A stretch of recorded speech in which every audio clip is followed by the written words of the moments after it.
אהלן, אני אראה לכם את תרגול הג'ו-ג'יצו אסנה שלי. זה תרגול שאני חושב שמאוד יכול לעזור למתרגלי ג'ו-ג'יצו. הרעיון הוא שלקחתי תרגילים של ג'ו-ג'יצו ולקחתי אותם לכיוון של יוגה. כלומר, חיפשתי את הנקודות הקשות ביותר בתוך כל תנועה כזאת, וכאילו קפאתי בתוכה. או אני מציע לקפוא בתוכה כמה שיותר. המחשבה היא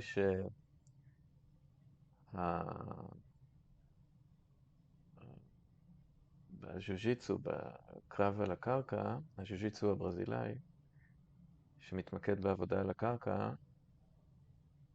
זה קרב שהוא דינמי, כן? כל הזמן זזים, אבל זה איזושהי מחשבה כזאת שאני לא בטוח שהיא נכונה, אבל למרות שכל הזמן זזים בג'ו-ג'יצו, הכוח בג'ו-ג'יצו הוא כוח סטטי. כלומר, הכוח בג'ו-ג'יצו זה לא כמו כוח דינמי, כמו הרמת משקולות ודברים כאלה, אולי גם, אבל שיותר מזה, יותר עוצמתי לפתח את הכוח הסטטי שלנו, שמפתחים אותו דרך שהות ממושכת באותה תנוחה, כמו ביוגה. אולי אני טועה, מוזמנים לנסות ולהגיד איך זה משפיע. אז כל התרגילים אני עושה 5 דקות כל תרגיל. התרגיל הראשון שאתם רואים זה אני עם הטוסיק על הרצפה, רגליים באוויר, מתייצב ב3 מצבים, על שני הטוסיקים, על טוסיק שמאל, אחר כך על טוסיק ימין וחוזר חלילה.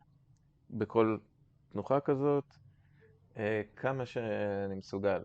פה אני מרגיש כאב בשרירים של היריח כזה, של האגן, אז אני מעדיף להחזיק את הברכיים שלי ככה, ולהשאיר את הרגליים באוויר, מאשר, זה מאוד מקל, מאשר להוריד את הרגליים. זה כדי להמשיך בתרגול של היציבות ושל בכל זאת קצת להמשיך להתאמץ בפוזיציה הזאת, אבל זה מאוד מקל, החזקה של הברכיים.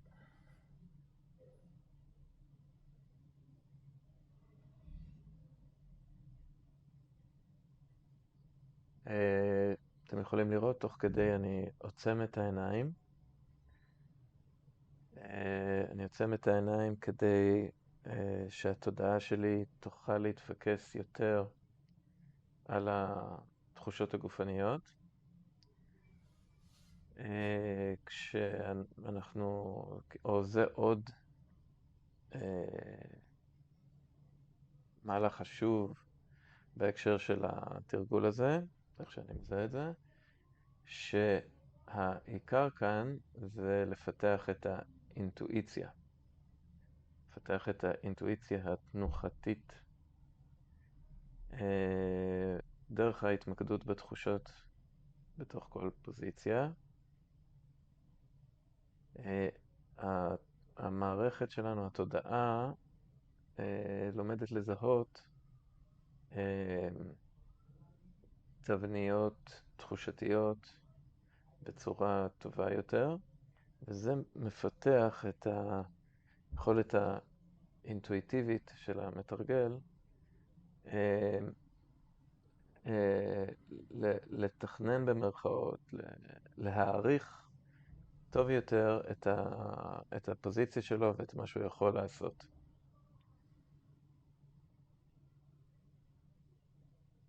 זה פחות חישוב שכלי במובן הרגיל, זה יותר חישוב תחושתי.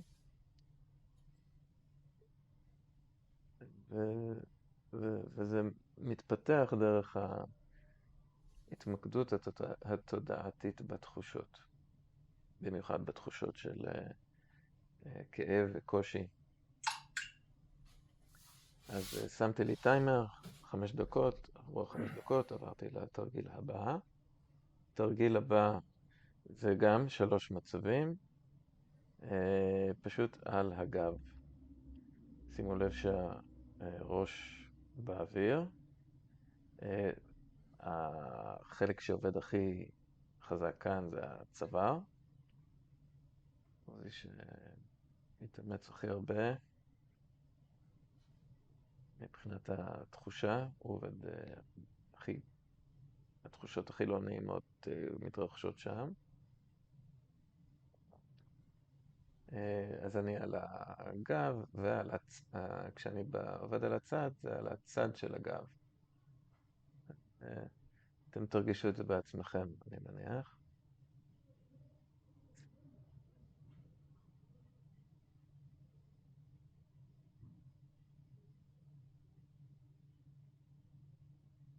זה יותר קל מהתרגיל הקודם.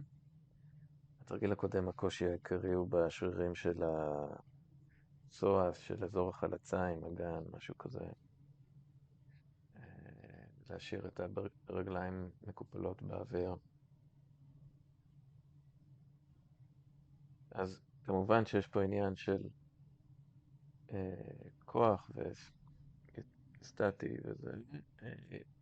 יש פה גם עניין של שיווי משקל, שזה כאילו עשוי אולי להישמע מוזר לעבוד על שיווי המשקל, או יציבות בעבודה על הקרקע. הקרקע שכיבה זה כאילו אנחנו הכי יציבים כביכול, אבל רמת היציבות שנדרשת בתוך לחימת קרקע זה סיפור קצת אחר. היריב שלנו כל הזמן מנסה להזיז אותנו, לשנות את התנוחה שלנו, כאילו לשחק עם התנוחה שלנו, ואנחנו רוצים לשחק עם התנוחה שלו, והיציבות הופכת להיות, יציבות ושיווי משקל הופכים להיות דברים מאוד עדינים וקריטיים בהקשר הזה. הניואנסים נהיים חשובים. לכן העבודה הזאת, הסטטית דווקא, אני חושב, מפתחת את ההבחנה הטובה יותר בהקשר הזה. להיות ממש שים לב לדקויות של מה עוזר לי לשמור על היציבות שלי ומה לא. אם אנחנו עושים את התרגילים האלה כל הזמן בתנועה, איך שרגילים לעשות את התרגילים האלה בז'ו-ג'יטסו, אז לתודעה אין מספיק זמן לשהות בנקודות השונות וממש לבחון לעומק בתחושות השונות. אז אנחנו לא כל כך קולטים.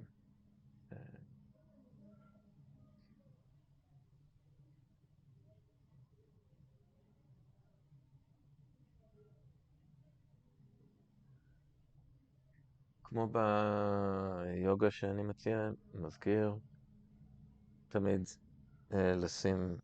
לדאוג לנוחות כמה שיותר בתוך כל פוזיציה, לדאוג ליציבות,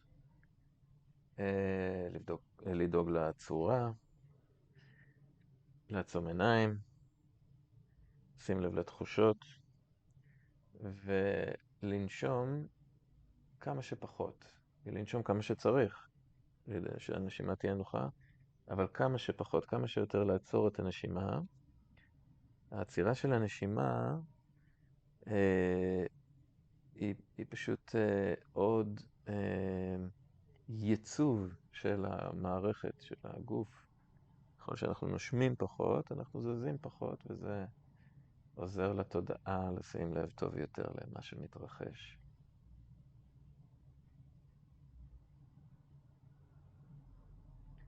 ויש לי חשד גם צמצום הנשימה באופן כללי, זה משפר את התפקוד, אבל שזה נשמע לא הגיוני, רוצים חמצן, וזה סברה כזאת. התרגיל הבא שאני עושה זה גשר שכזה, האגן שלי באוויר.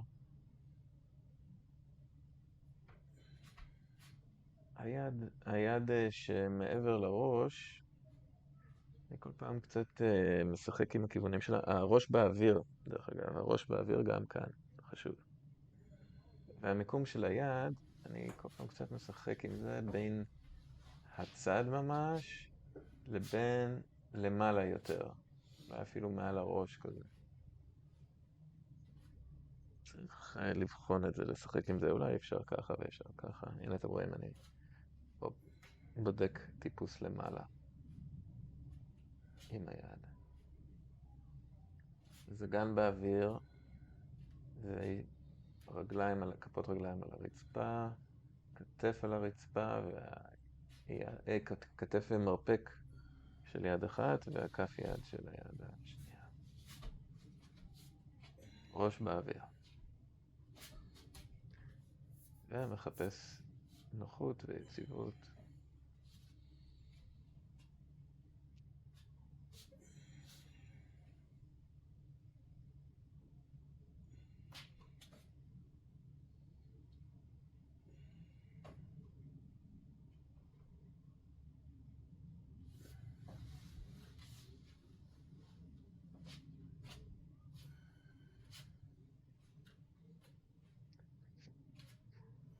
טוב, אין לי מה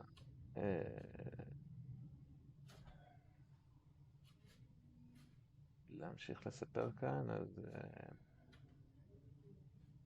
נעבור לתרגיל הבא.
התרגיל הבא, אני ממשיך את אותו הגשר, פשוט מרים רגל אחת באוויר. את הרגל, אותו צד של היד שמעבר לראש.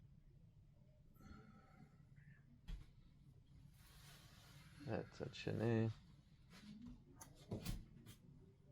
בדרך כלל צד אחד, אצלי צד אחד יציב יותר מהצד השני. בדרך כלל צד ימין יציב יותר מצד שמאל אצלי, בתרגיל הזה. אז זה גם משתנה.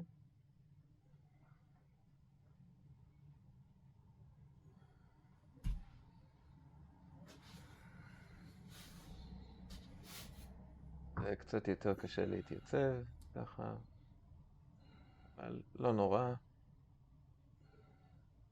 וככל שאנחנו שולטים במצב שיותר קשה למצוא, להתייצב בו, זה מגדיל את כוח התמרון שלנו, את יכולת התמרון שלנו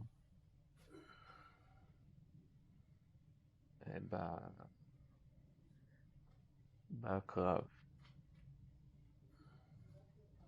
אוקיי, אין לי מה עוד להסביר כאן.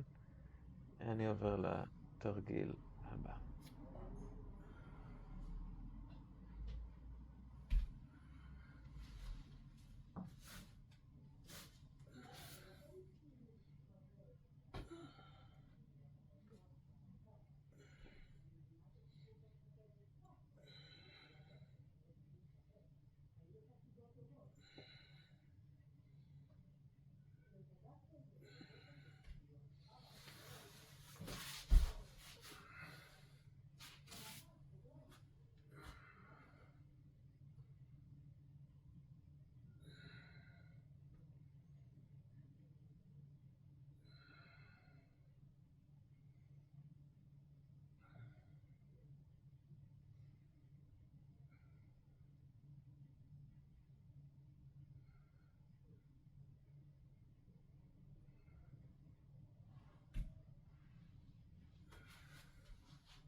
התרגיל הבא זה תרגיל שנקרא שרימפינג, נראה כמו שרימפס. תרגיל שבו, כאילו תרגיל הדיפה כזה. שימו לב שפה אני על, נגיד, פה אני על כתף שמאל וכף רגל ימין. האגן באוויר, הראש באוויר כמובן. מה שעובד פה קשה זה הירך הפנימית או הפסואס הפנימי כזה של הרגל הישרה. זה מה שמתקשה פה. גם לא קל להתייצב פה, רואים הרגל זזה כל הזמן.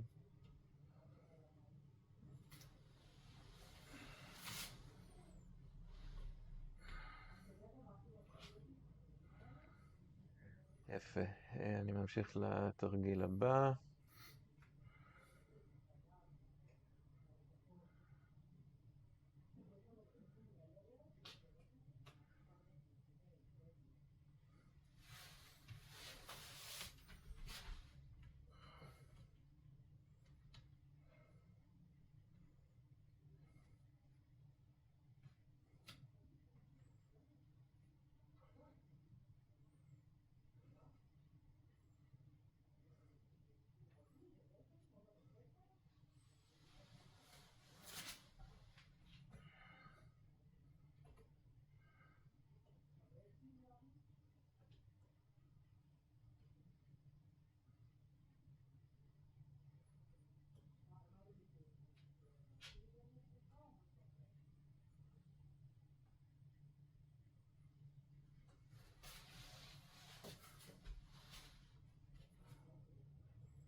התרגיל הבא מבוסס על הגלגול, גלגול כמו בג'ודו ומקומות אחרים.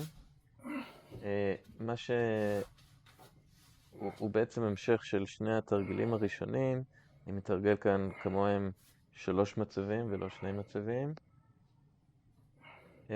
אמצע, שמאל וימין, של להיות על הכתפיים כזה. הרבה פעמים בג'ו-ג'יטסו היריב שלנו שם אותנו באיזה פוזיציה מאוד לא נוחה כזו.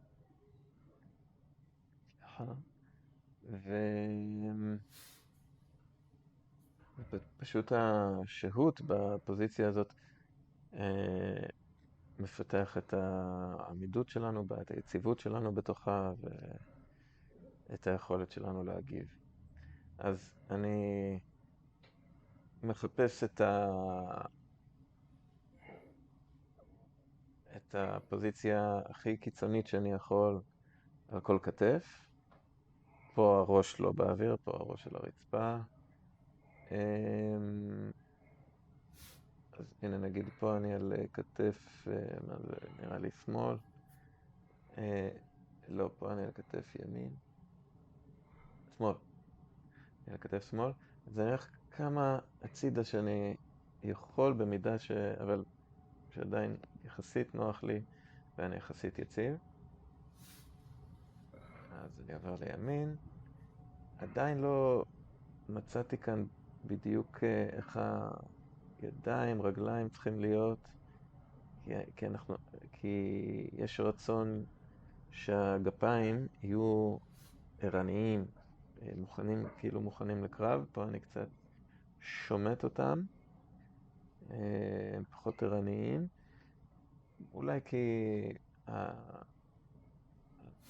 הזאת היא עדיין לא מספיק נוחה לי, משהו כזה, לכתפיים. זה עדיין עובד על זה, אני עדיין עובד על זה.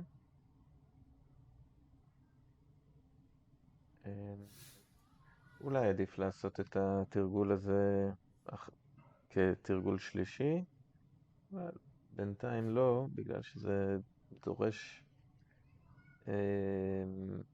שינוי של כל המיקום של הגוף, אז אני מעדיף לעשות אותו אחרי השרימפינג, שעד השרימפינג זה הכל כזה יוצא מתוך אותה תנוחה בסיסית. אוקיי, נראה לי שאין לי מה להוסיף כאן, אני עובר לתרגיל הבא.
התרגיל הבא, גם מתוך תרגיל שאספתי באינטרנט, תרגיל דינמי. זה מעין כמו כלב מביט מטה מהיוגה, רק עם יד ורגל הפוכים על הרצפה.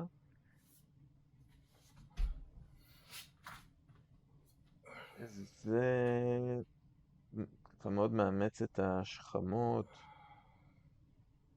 וזה בהקשר של הלחימה, גם יציבות וכו', אבל יש הרבה מצבים שאנחנו רוצים לשלוט שאנחנו מעל היריב, אנחנו רוצים לשלוט עליו, אנחנו רוצים לייצב אותו עבור עצמנו, אז אנחנו שמים היד, לוחצים אותו על הרצפה. אז התרגיל הזה קצת מדמה את המצב הזה. גם שם אנחנו צריכים להיות יציבים. היריב רוצה לערער אותנו, להשתחרר מאיתנו, אנחנו רוצים לייצב אותו, לשמור אותו במקום על הרצפה. אז אנחנו מצמידים אותו לרצפה.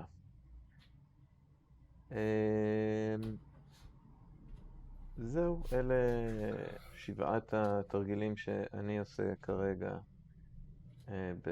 בתרגול הג'יוג'יטסו האישי שלי. מוזמנים לנסות ולכתוב לי מה אתם חושבים, אם במקרה אתם מתרגלים ג'יוג'יטסו, אם אתם חושבים שזה עזר לכם או לא. זה גם יהיה לי מעניין. אז מאחל לכם יום טוב ותרגול נעים. ולכו לאתר שלי לראות, יש שם גם הצעה לתרגול בזוגות של הג'יוג'יטסו, שלא, אין סרטון לצערי, וגם עוד לא ממש ניסיתי אותו אף פעם, אבל הוא נראה לי כמו רעיון טוב. אני קורא לזה תרגול דדוקטיבי, בגלל שאנחנו הולכים אחורה מהמצב הרצוי של בריח או חניקה, וגוזרים משם שם אנחנו מתחילים בעצם, והולכים, יוצאים כאילו החוצה לפריפריה, להכנעת איך מגיעים למצב הזה. בדרך כלל מלמדים בג'יוג'יטסו וברוב אמנויות לחימה באופן כללי, מה אתה עושה אז מתחילים מאיזושהי פוזיציה ומלמדים איך להגיע לפוזיציה טובה יותר או של בריח או משהו כזה. ואני אומר, לא, עדיף להתחיל מהסוף. לחשוב על איזשהו בריח וממנו לגזור אחורנית את התרגול, איך אנחנו מגיעים לשם. טוב, אז זהו להיום, שיהיה כל טוב.